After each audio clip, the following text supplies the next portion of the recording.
సాధారణంగా అడవికి రారాజు సింహం అయితే పులులు, చిరుత పులులు డిప్యూటీలుగా చెప్పుకోవచ్చు. అవి కనిపిస్తే చాలు ఎంత పెద్ద జంతువైనా జడుసుకోవాల్సిందే. ఇక అడవిలో తప్పిపోయిన ఆవులు, ఎద్దులైతే వాటికి ఆహారంగా మారాల్సిందే. అలాంటిది 2 చిరుతలను ఓ ఒంటరి ఎద్దు తరిమిన దృశ్యాలు ఇప్పుడు సోషల్ మీడియాలో వైరల్ అవుతున్నాయి. ఈ వీడియో ఇప్పుడు నెటిజన్స్ ను షాక్ కి గురి చేస్తోంది. ఈ వీడియోలో 2 చిరుతల నుంచి తనను తాను ఎంతో తెలివిగా కాపాడుకోవడానికి ఎవరు ఊహించని పని చేసింది ఆ ఎద్దు. ఈ వీడియో ఇంటర్నెట్ లో సంచలనం సృష్టిస్తోంది.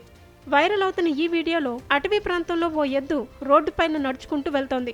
దారిలో దానికి 2 చిరుత పులులు కనిపించాయి. వాటిని చూడగానే ఎద్దుకు కాస్త కంగారు పుట్టినా అది ఏమాత్రం పైకి కనపడనీయకుండా ముందుకు నడిచింది. చిరుతలకు దగ్గరగా వచ్చేటప్పటికి వేగం పెంచింది. వేగంగా అడుగులేసుకుంటూ వస్తున్న ఆ ఎద్దును చూడగానే ఈ చిరుతలకు కంగారు పుట్టింది. అయినా ఎద్దును అడ్డుకునేందుకు ప్రయత్నిస్తున్నట్టుగా దాని ముందుకు వచ్చాయి. చిరుతల తీరులో భయాన్ని గమనించిన ఎద్దు వాటిని మరింత భయపెడుతూ తన కొమ్ములతో వాటిని పొడిచేందుకు వెళ్ళింది. విషయం అర్థమైన చిరుతలు తోక ముడుచుకుని పరుగందుకున్నాయి. భయంతో దట్టమైన అడవిలోకి పారిపోయాయి. ఈ వీడియో సోషల్ మీడియాలో వైరల్ అవుతోంది. చిరుతలు ఓ ఎద్దుకు భయపడటమా అంటూ ఆశ్చర్యపోతున్నారు. ఒక యూజర్ అడవిలో చిరుత ఉనికి కూడా ఎద్దు వల్ల ప్రమాదంలో ఉంది అంటూ పోస్ట్ పెట్టాడు. చిరుత వేరే మూడ్ లో ఉందనుకుంటా, లేకుంటే అదే ఆ ఎద్దు చివరి రోజు అయ్యేది అని మరొకరు రాశారు.